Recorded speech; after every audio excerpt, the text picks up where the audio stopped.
And in a bold escalation on day 7 of Operation Epic Fury, President Trump announcing that U.S. defense giants are quadrupling production of advanced weaponry at the White House's directive. And as Pentagon officials assert unlimited munitions to sustain their campaign, the Iranian regime attempting to sow discord among Gulf allies seeming to backfire, unifying them against Tehran. NTD's Washington correspondent Mariotsu has the details. I'm once again calling on all members of the Iranian Revolutionary Guard, the military and the police to lay down their arms. They're only going to be killed. President Trump is demanding unconditional surrender from the Iranian regime as the Pentagon says their fight is only just beginning. The president means is that when he, as commander-in-chief of the U.S. Armed Forces, determines that Iran no longer poses a threat to the United States of America and the goals of Operation Epic Fury has been fully realized, then Iran will essentially be in a place of unconditional surrender, whether they say it themselves or not. Iran is hoping that we cannot sustain this, which is a really bad miscalculation for the IRGC in Iran. We've got no shortage of munitions. Our stockpiles of defensive and offensive weapons allow us to sustain this campaign as long as we need to. Again, our munition status only increases as our advantage increases. Our capabilities, we have only just begun to fight and fight decisively. That's as the president announces the U.S.'s largest defense companies will quadruple production of exquisite-class weaponry as CEOs of companies including Boeing, Lockheed Martin, and Raytheon meet with him at the White House. President Trump also says the U.S. is increasing its supply of medium and upper medium-grade munitions, which were used in Venezuela and now in Iran.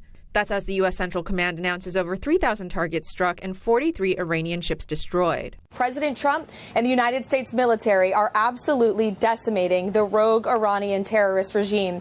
We are now on day 6 of Operation Epic Fury. The United States military has impressively established dominance and air superiority over the skies of Iran. And while the Iranian regime continues its efforts to weaken allies abroad, the United States ambassador says those efforts to undermine alliances are having the opposite effect. It's clearly part of Iran's strategy, Martha, to sow discord, to attack their neighbors, our allies across the Gulf, and try to separate them from Washington by attacking their infrastructure, their ports, their oil and natural gas facilities, even their international airports and otherwise. And it's doing the exact opposite. It is backfiring on Iran. I have met with nearly every ambassador in the Gulf just in the last 48 hours. I've never seen them more unified. I've never seen them more outraged. And here at home, the White House is condemning domestic political actions it says are undermining global security. Press Secretary Leavitt reacting to the 53 House Democrats voting against a resolution declaring the Iranian regime a state sponsor of terror, a bipartisan consensus that held strong just 3 years ago.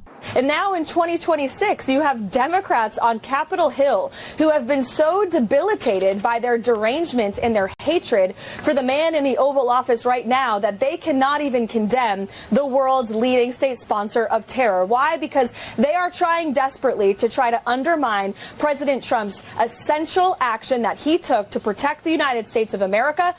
Meanwhile, President Trump will be heading to Doral, Florida tomorrow, where he'll be meeting with 17 heads of states from different Latin American countries at the inaugural Shield of the Americas Summit, which is aimed at countering cartels in the Western Hemisphere.